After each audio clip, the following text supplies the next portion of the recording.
Welcome back to AskAPop. Today we're talking about the list. Just the other day I was making a list and checking it twice.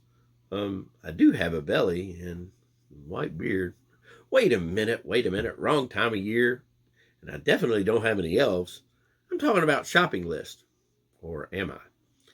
As I was making mine, I started thinking about just how much we rely on them and over the years how much mine has changed.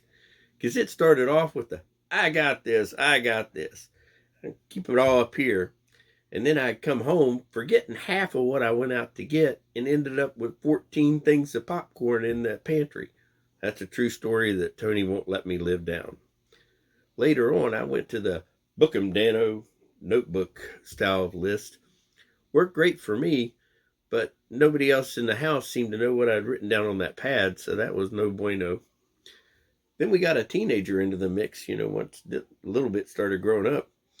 And then I went into full geek mode to save some money, and we ended up putting it into. I put it into a spreadsheet with pivot tables. Again, great for me, no bueno for the family because they had no idea what I put on that list.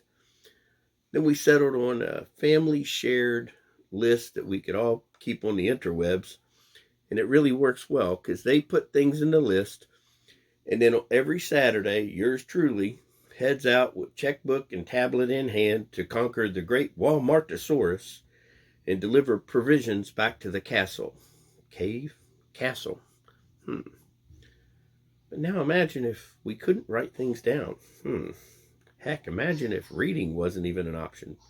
Because for thousands of years, it really wasn't. That's why God had inspired his servant David to write down some of the most beautiful and encouraging words in history. Words that can be sung and remembered and passed down from generation to generation. They're called the Psalms of David. We typically read them today, and that's fine, but they're really meant to be sung. It's kind of like a spiritual hand to hold whenever you don't have a Bible handy. Different Psalms that you can memorize and simply warm your soul and remind you that God's with you.